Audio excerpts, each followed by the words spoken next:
let's officially go ahead and get started.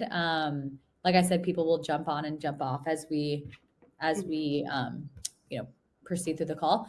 But welcome everyone to Concrete Conversations this week. We're so excited to have another one of these. We only have one more this year, so this is exciting times. I also wanted just to give some small announcements to our current members. So we're currently launching LA and Denver, and we've got our Atlanta expansion underway as well. So, if you know anyone looking for space, let us know. We have some good referrals going on. And then also, if anyone's new joining, you can also refer people to Saltbox as well. So, Kristen, we've got Saltbox members and non-members that do join these. And so keep that in mind. I mean, I think it's really geared towards like a Saltbox member, if you will, but we like to kind of try to showcase what it would be like and what kind of the benefits are of having membership here. So Kristen is a longtime friend of Saltbox. I'm sure some of our original Atlanta members, remember you. She now works for SuitShop as the director of marketing, and she's going to be sharing some really cool insights and expertise about learnings from Black Friday and how you can really capitalize on customer retention and customer service post all of the crazy holiday sales and beyond. So thanks for joining us today. I'll help moderate. I'll keep an eye on the chat box and things like that. But if you could just pause periodically for questions, that would be awesome. And Yeah. I'm going to leave the stage now. Oh, okay. Well, Right. Thank you for the intro. Yes. But all right, I'm going to try to share this screen. It might be a little large, just because I don't know small because my screen is very large. So hopefully this looks okay. If anybody has issues, let me know just ahead of time. I do have some things that are going to look small, but I will probably just read them to you if that is something that comes up. Was just trying to fit a lot in a little bit of space. So today's concrete conversation is really going to be about customer experience and retention. So leveraging existing audiences to scale your business, especially as it pertains the audiences that we gained over the weekend during Black Friday, Cyber Monday. Before we get started, I figured I'd just run through an agenda of how I kind of see this going. I am long-winded, I talk quick, and I'm not feeling my best. You might be able to hear it in my voice. So I don't know that this will take me the full hour, but this is the kind of projected agenda for me. So initially, I just want to kind of give you some background on me and why you should trust me while we're talking today, and give some just opening remarks. Then I'm going to spend a little bit of time going through Black Friday, Cyber Monday of 2021. As you may know, it's still kind of going on for some brands that are continuing to extend, but I really just want to go over a recap and trends, and it will really segue into the conversation that we are going to be having today. So I think you'll find it valuable, hopefully. I would suggest taking some notes because I've got some really good tips or pointers or data points from some big players in the D2C space if you are a direct-to-consumer business owner. Then I'll dive into customer experience and retention, how those two things correlate. And from there, I'll kind of segue that into building community. And then I'll do a little summary of tools that can contribute to these things, and then a question and answer segment. But as Leslie said, I'm happy to pause for questions as we go through this.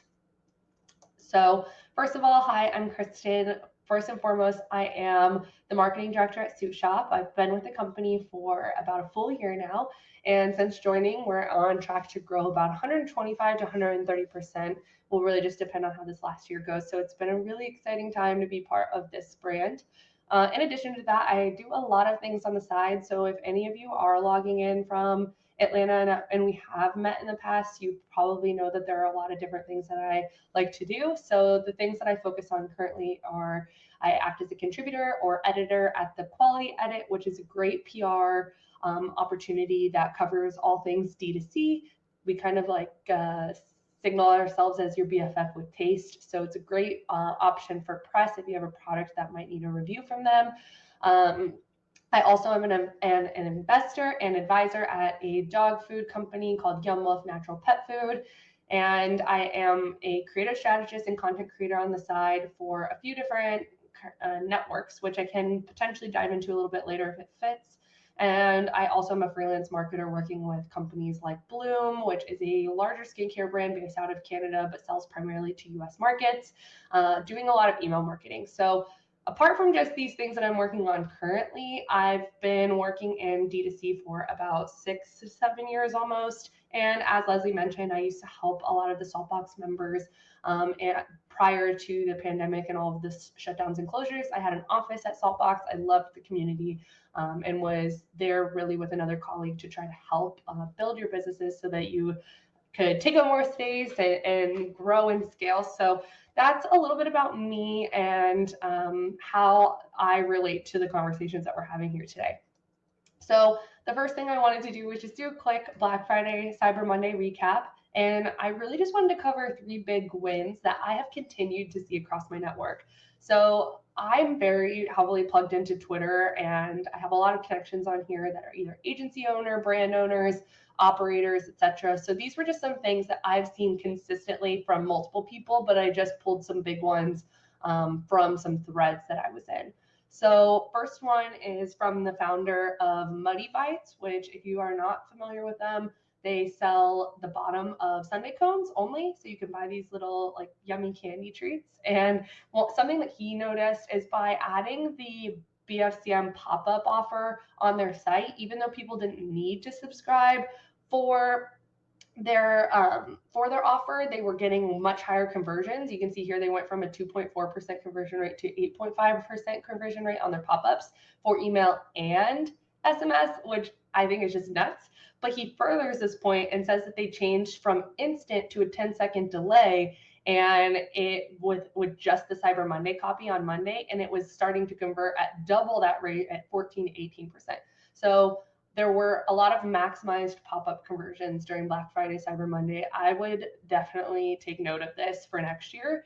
I'm sure if you did any shopping with brands on Black Friday, you saw that these pop-ups were very tailored towards the messaging of the sale. Another thing that I saw was that owned audiences won. We'll dive into this a little bit more, but as you know, there's a lot of privacy changes that have happened in the last year. So owning audiences and first party data have already been important, but have become more important as we kind of think about those things. So SMS was a very big channel for a lot of brands, including some of the brands that I either work with or advise on. So this was a cool trend that I saw.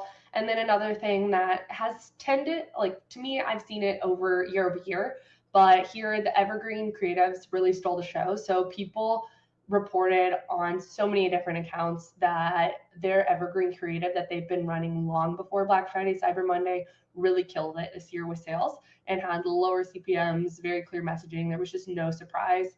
Well, that's more about image ads, but just nothing new, had a lot of social proof. This was just a little summary, but I've seen this consistently across the board from most people that are in my network on Twitter. Does anybody have any questions about Black Friday, Cyber Monday in terms of these wins? I have a few more things to go towards, but if you have any questions about the wins, happy to try to dive into them a little bit. Questions, we can keep moving. Okay, sounds good. Hi, Leslie. Okay, so the next thing I want to go over were fails that I saw across my network, and not necessarily from people that I'm directly connected to, but this was big as a consumer, and I really want to go over it. And I tweeted about this, and it got a lot of attention and started a lot of discussion. So I'd say that most marketers and consumers feel similarly to me about these topics. So the first one was wasteful targeting.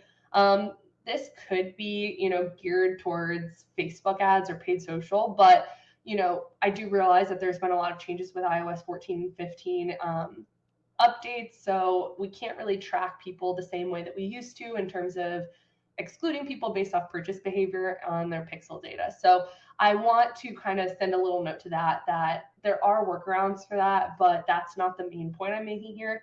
A big point I'm making is something that annoyed me as a consumer and as a marketer was that after I placed this order here, which was like day one of the Our Place sale, I continued to receive all of these emails with the exact same deal that I already took advantage of, which was getting their Always Pan and Perfect Pot as a combo for $200.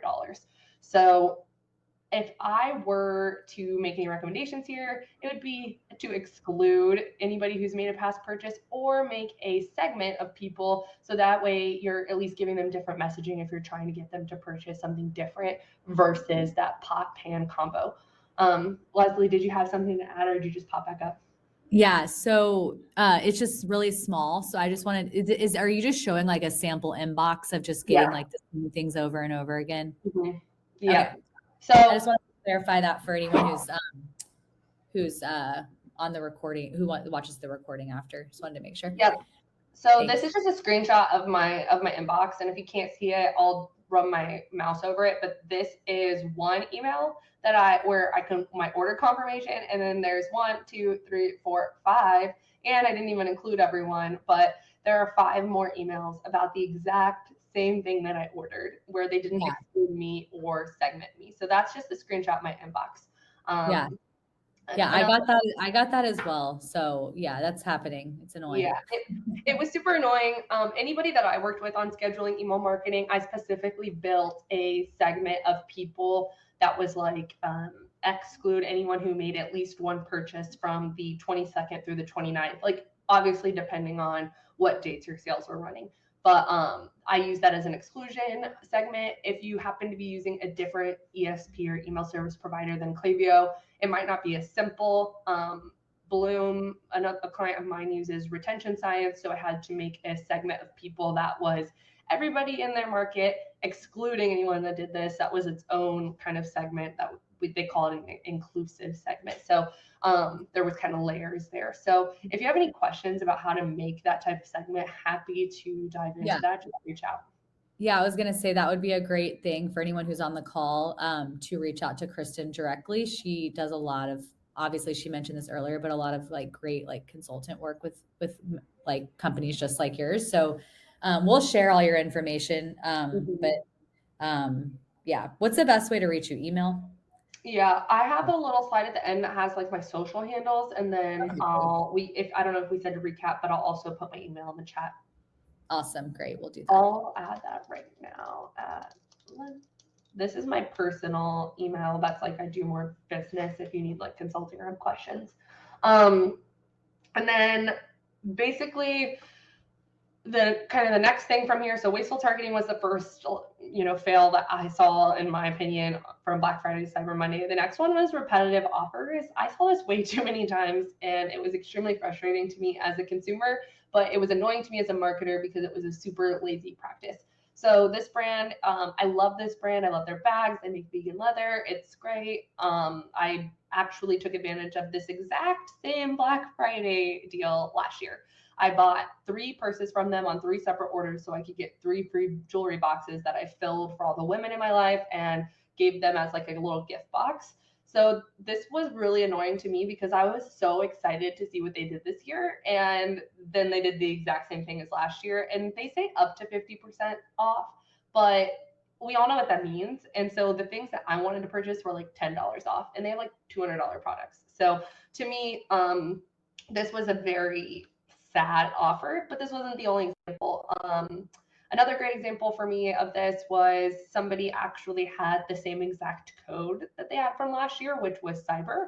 And so whenever I put that code in on their site this year, it wouldn't let me purchase because it was a one-time use code.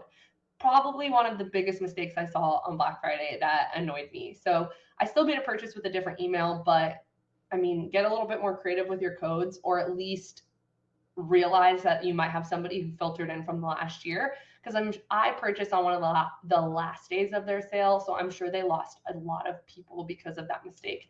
Another one was poor mobile experience, or just poor experience in general. This is a larger beauty brand, Freck Beauty. If you see here, this is a screenshot from mobile, and I had tried to go to my cart. This is as far as my cart came. So in order for me to get to checkout, it was almost impossible, but because I'm in this space, I knew what to do and was able to find the button that I've cut off, but like a little sliver of the button was like right at the corner, and I was able to click and get to my cart and complete my purchase. But imagine somebody who's not familiar with how this stuff works. Again, a lot of missed opportunities. So wasteful targeting, repetitive offers from previous years, super lazy, and poor mobile experience. a little pro tip: before any big sale or just at any time, you should maybe set aside time to go through the entire site as a consumer, and you might do that a lot and miss things. So potentially ask your friends and family to do it. Somebody I did a conversation with last week suggested going to a local Starbucks, giving someone your credit card and sitting with them while they go through your site and make a purchase. Say, the purchase is on me, you can get whatever you want, but I want you to go through the site and see how it works. So, those are just some options for how you can avoid these simple mistakes. I tweeted Freck, never heard back from them, and I actually took the screenshot today, so they never fixed it because I noticed it on day one. So the last thing I'll say that I felt was a little bit negative about Black Friday, Cyber Monday, was one of the largest missed opportunities, and that was lackluster offers for existing or VIP customers. Again, I'm just going to jump backwards. This is kind of a similar scenario, but it just kind of further fuels the flame here. But this is an example from Jones Road Beauty. I have recently become obsessed with them, and I have a lot of their products. I'm wearing like 5 of their products right now as we speak. I already own this blender eye brush, but the only deals that they did for Black Friday, Cyber Monday were in kits that they created. So this is a kit. They had like eyeshadow. This is also an eye product, another eye product, and then the brush, but it wasn't customizable enough to get rid of the brush. And if they were thinking about the customers who have been loyal to them throughout the year, good chances are they probably already own this brush or these tools required to apply their makeup. So by making me purchase this, I felt a little bit, I don't know, just let down that there were not deals suited for me as a customer who has spent a lot of money with them over the last few years. They only did discounts in the kits. So this isn't the best example of that, but as I was putting this together, I just didn't really have any screenshots. So this was just the best example I could come up with for example's sake.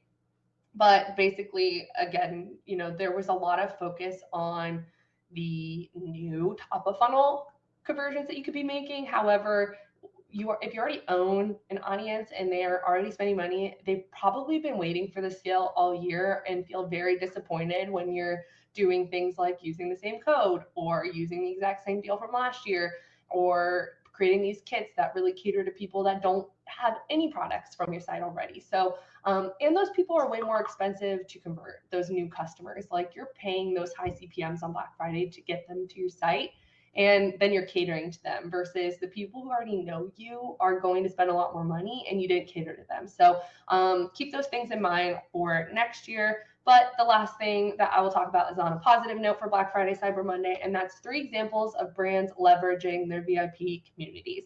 So one of my favorite brands is called Olipop. Some people say Olipop. I feel like it's tomato.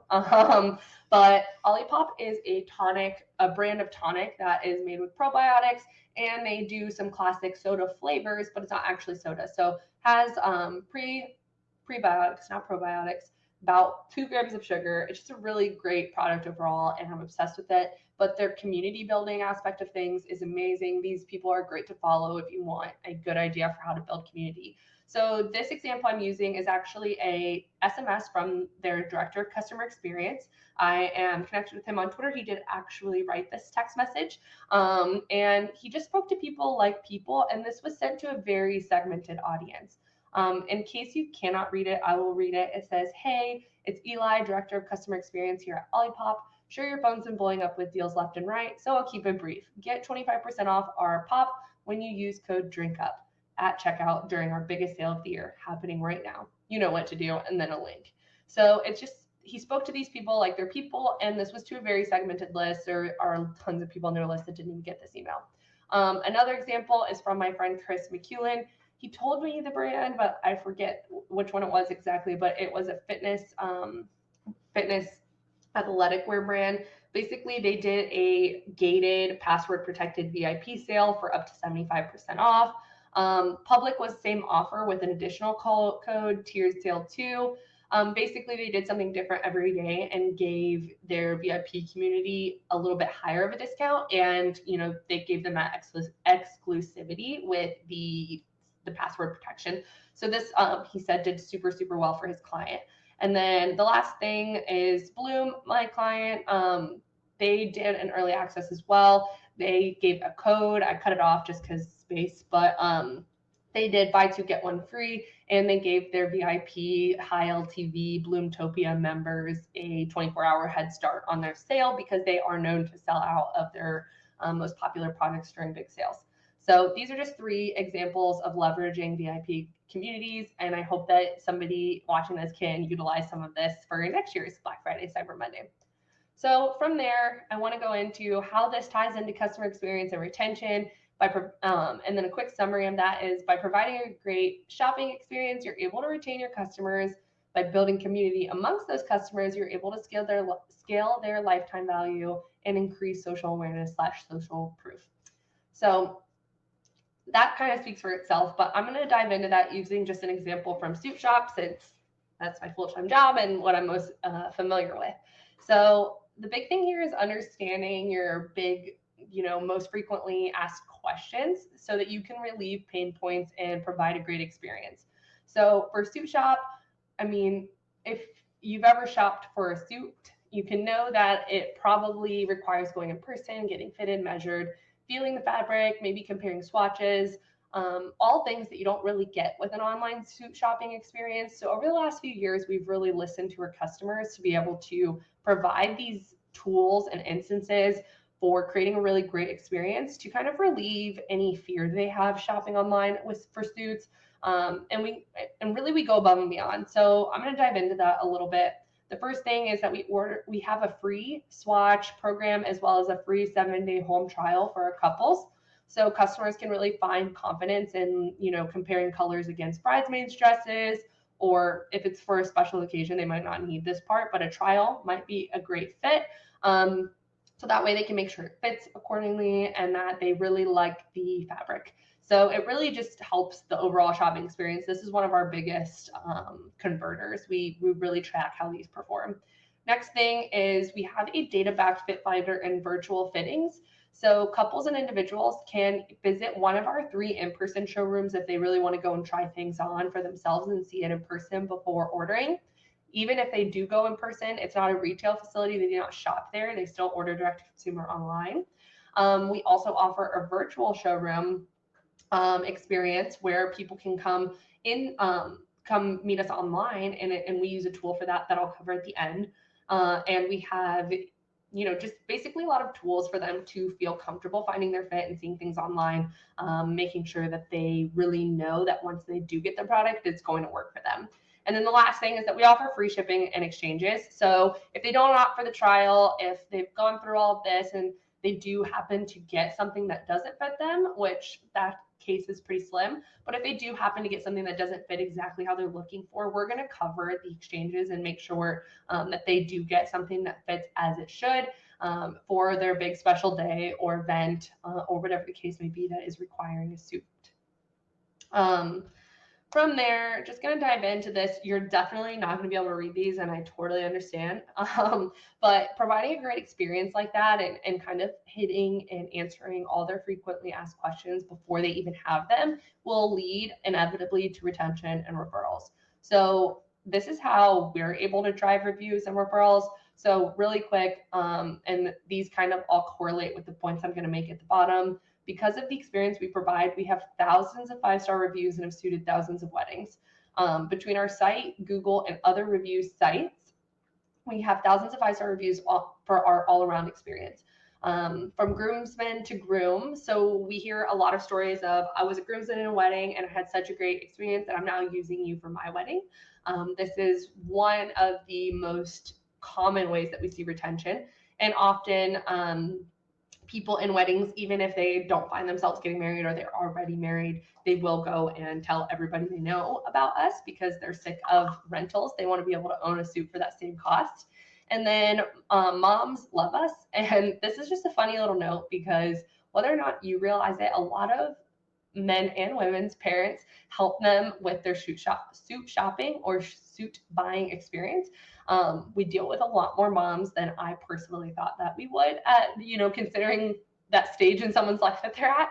But moms love to help their children. And so when they get to experience the service that we provide them, they will then tell us they're going to tell all of their other children about it, or anybody they know that has kids getting married, they're going to refer us.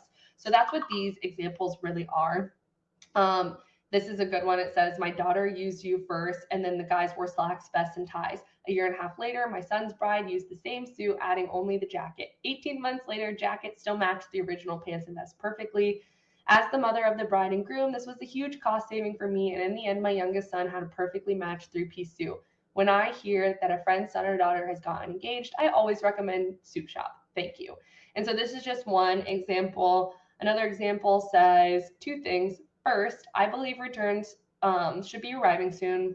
This is, operations. Second, wanted to say thank you specifically for everything you did for Caitlin and I through this process. You were extremely helpful, organized, and made the decision so easy to make. We can't thank you enough. I insist on you forwarding my comments to your supervisor, as I believe you deserve the recognition. You are the main reason I'm recommending SuitShop to all of my friends. This actually was sent to our co-founder's mom. We call her the momager extraordinaire. She helps all of our wedding parties make sure that they get everything they need in time. And then lastly, I'm not going to read this last one to you, but it's basically a woman who prefers a more masculine presenting attire, who was just so happy that we have suits for people of all shapes, sizes, etc. So I didn't mention this in the beginning, but all of our suiting does cost $194 to own, and it's for men, women, children, and dogs.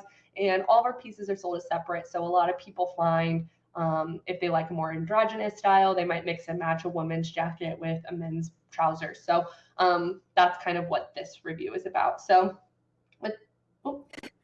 did you just say dogs? Yep, I did. We have dog tuxedos. I was like, I just wanted to make sure I heard you correctly. So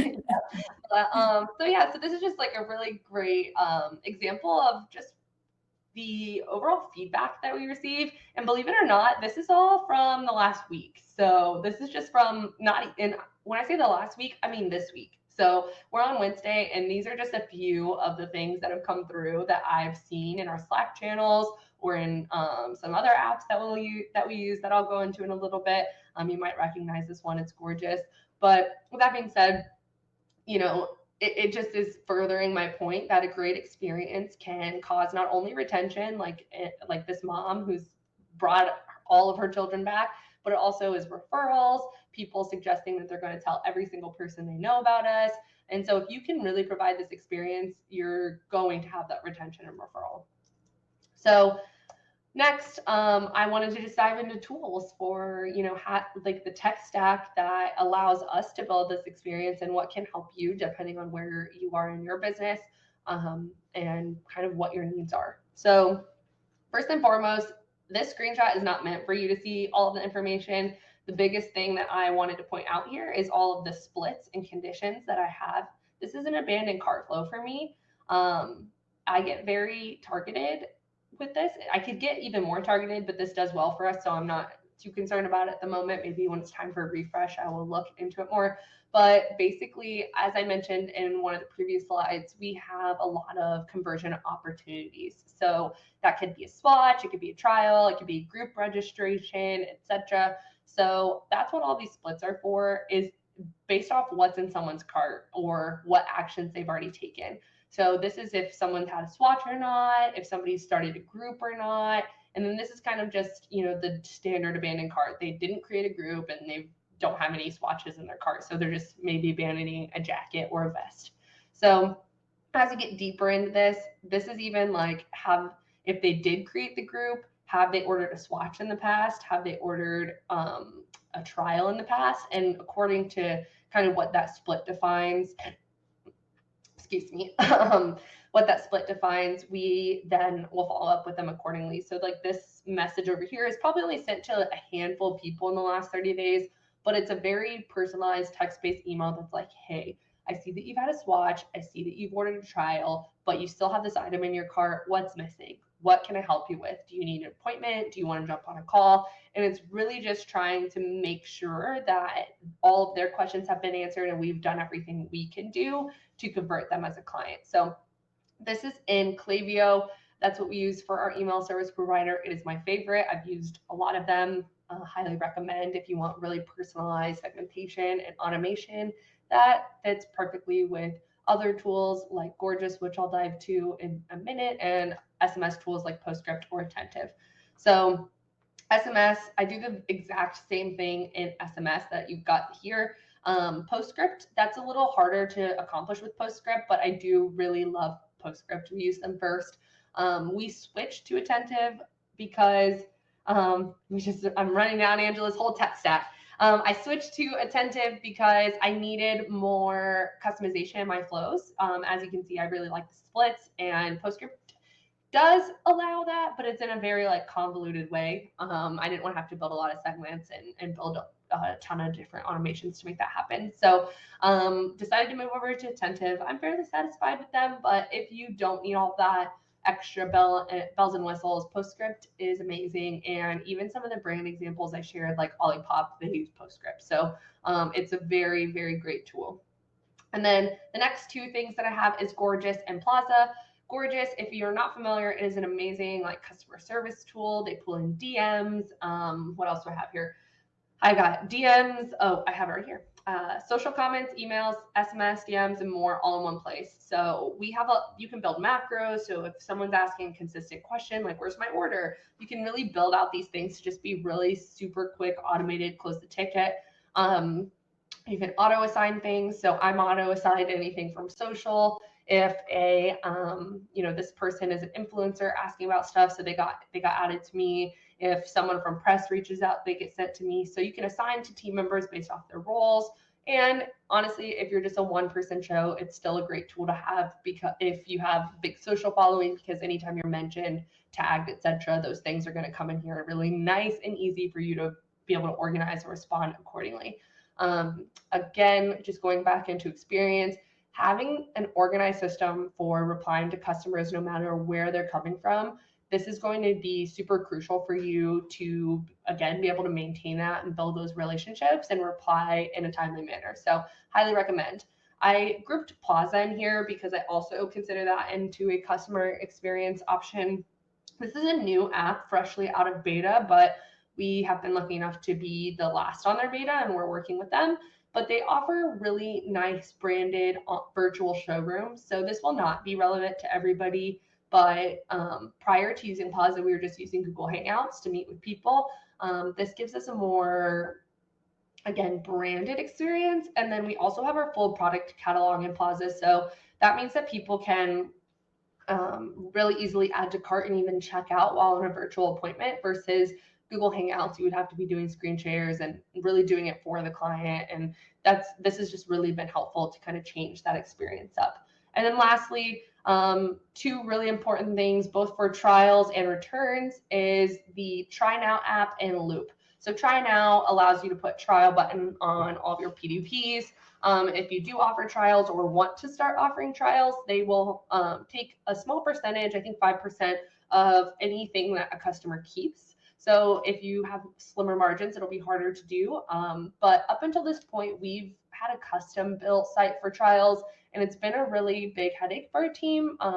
Basically, one of our showroom managers was fulfilling and handling all of that, and it was just too much of a lift. So Try Now is great to kind of lift that responsibility from your team and allow it to be a bit more automated and self-serving from the client perspective. And same thing with Loop. Loop is super self-serving. If you go to SuitShop.com, I think /returns, or you go to SuitShop.com and go to the bottom where it says returns and exchanges, you'll hit this page. You're probably familiar with this if you've ever shopped online. I think even Nike uses these guys. I don't know about Nike, but anyway, I've seen it with some really large brands as well. But basically they put their order number in and their zip code or email address, and then we're able to just allow them to self-serve on returns and exchanges. So this has also been a huge lift from our team. So I highly recommend any of these, what do I have here? 7 apps. So from there, I wanted to kind of segue this into community because I haven't talked on it too much. I've really been talking about retention and customer building. For us, we don't honestly do community super well. And what I mean by that is we just don't have a place for community to come together, because a lot of times our, what you would call community, is very cycled. When somebody gets married, they don't really need to be a part of the community anymore. But because we've rebranded to SuitShop, we were formerly the Groomsmen Suit. But now that we are SuitShop, we can potentially start expanding into other markets and being able to suit people for other occasions more frequently, which might allow us to build community as we continue to release more products that cater to those audiences. So since we're not big on community, I wanted to introduce you to a few brands, if you're not familiar with them, that I think do community well. Leslie. Hi. Hi. Before we get into that, can you explain kind of what you mean by community for like an e-commerce brand and like why it's important and all of that? Yeah.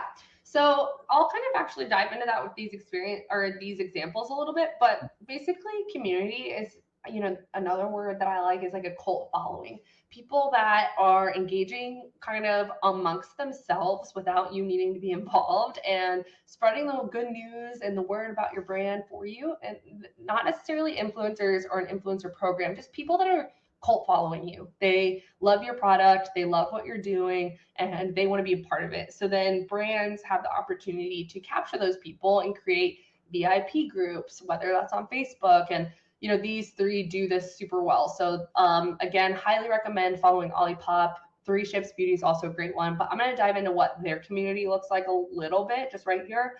And that might help also clear that up a little bit. So for Olipop, they do really good segmented targeting on SMS and will actually ask for replies. So what are you gifting this year? How are you feeling with being at work from home? How can we help you? So they really engage their community, like those people, because they know what their following is like. They know how we are as a community. So they do this segmented targeting. They have a cult following. Again, furthering that, they have Facebook groups. So an interesting thing about Olipop's Facebook group, and I only know this because of my affiliation with them, both because I am one of those cult followers and because I just have access to their team. But the person who started their Facebook group is actually somebody who loves Olipop so much that they wanted a full-time job with them. So what they did is they created a Facebook group and started inviting other people who loved Olipop as much as them. So then they basically created a role for themselves, which would be thus a community manager.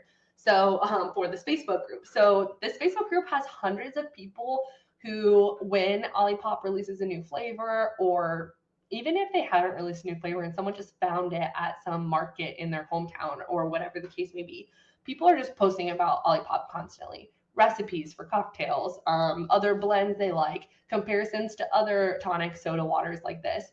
It is insane what this like Facebook community has really grown into. So this is just one example. You can leverage those communities so much to both share new product announcements, sale announcements. You can give them early access and give them discount codes. These are people that are obsessed with your brand and want to spend money with you and want to feel taken care of. So Olipop has a great example of like a cult following and a true community. Again, just to like point that out, community is super hard to build, and it's really hard to maintain if you're a small team. So this is something I would say, if you don't already have, you should be striving for, but also not beating yourself up if you don't feel like you have this cult following. It will come. The next brand I'm going to point out is very similar in terms of their following. It's called Three Ships Beauty. I connected with someone from their team on Twitter and Clubhouse, but then became a consumer of theirs. And now I help them with content creation. They'll send me product, I'll make them content. And I'm on their exclusive Fleet Insider team. So I'm always the first to get a new product before they even announce it. So that way I can help them again with the content, and also just kind of be the first one to know, test, and trial these new products as they come out. So this is super cool, a super cool way to build community. They also have a Facebook group that I'm not a part of, but I know, again, like Facebook groups are just a great example of that. Another example that I've seen smaller brands do is creating a close friends group on their Instagram where they'll add those VIPs and kind of just give them a way to feel like they're included in a different way that other people are not, just because of their brand loyalty and commitment to the brand. And then lastly, you might be more familiar with this brand, Alphalete Athletics. This is Christian Guzman. He's the founder and CEO, I want to say. I think he's done an amazing job at creating community. And, I initially had heard about them a long time ago through my boyfriend. They do a lot of virtual experiences, digital events, and in-person experiences. He's now created this massive thing in Texas called Alpha Land that has retail, a gym, like insane stuff. There's food court. So you should really look into this guy if you want like a brand to aspire to be like, this is insane what he's created. But the reason I'm saying all this is that I followed him for years and never made a purchase. This girl here, her name is Allie Bess. I've been following her on Instagram for about 3 years, maybe 4. And I just feel like I really connect with her. She's an influencer for them, but she has her own community. Alphalete has their own community, and she kind of creates a bridge between two. And I recently was like, okay, I want to support her. I want to use her discount code. I really want to try this set. And I bought a set, and then I became, again, an avid cult follower. I have bought almost every release since then because I love the product and I love supporting this person. I love supporting this, this American dream, I guess you could say, from Christian Guzman. And it's just become something that I feel very ingrained in their community. I've done their summer shredding, like weight loss, not even just weight loss, but just like physique fitness events in the past. So they've done a great job of creating community both online and in person. So these are just some examples of brands I think you can look into for, aspirational or inspirational ideas for how you can build community or what you might want to be like as you build community. And I would say these are probably in order of my favorite too. So I would say Olipop, 3Ships, then Alphalete. So I would say that these two are a bit more realistic for what the average brand can create. And then this is a little bit more far-fetched. I don't know many brands that have gone and created basically a full shopping plaza for people to come and experience. So this is a super unique one. And then I think I have one more. Oh, no, just connect with me. So that pretty much was it for me. Just to kind of recap, I didn't have a recap slide, but we just spoke about Black Friday, Cyber Monday trends, how you can kind of leverage that audience and use a nice tech stack to kind of continue to re-engage these people and build community and a very good experience so that your retention can scale and or that you can have retention and scale your business. So if you have any questions about any of the, SaaS tools that I mentioned or the strategies that I mentioned, I would love to help you with them. The best places to connect with me is I would definitely say Twitter, Kristen X Jones. This is where I do the most discussion around direct to consumer marketing, Black Friday planning, email, content creation. This is a newer page. I use this for whitelisting. If you're unfamiliar with whitelisting, it's when a brand runs the ads, pays for the ads, has the audiences, but it looks like it's coming from my page. So with all of the content that I create, brands will whitelist with this page. So it's very small. I'm not on there a whole lot, but it is also another great resource for connecting with me. And then I dropped my email in the chat. I'm sure Leslie can get that to you all as well. But I'm gonna share all this out. Yeah. So if there's any like outstanding questions or feedback, or if you want to ask a personal question that's related to the things I spoke about, I'm happy to answer them because we do have about 15 minutes left. Yeah. Are there any questions on the call today? I'll give you guys a few minutes. If not, obviously we can follow up with Kristen one-on-one after. I just want to say you are so inspirational and you're so talented. I love your passion about what you do. I think that in and of itself is like super cool.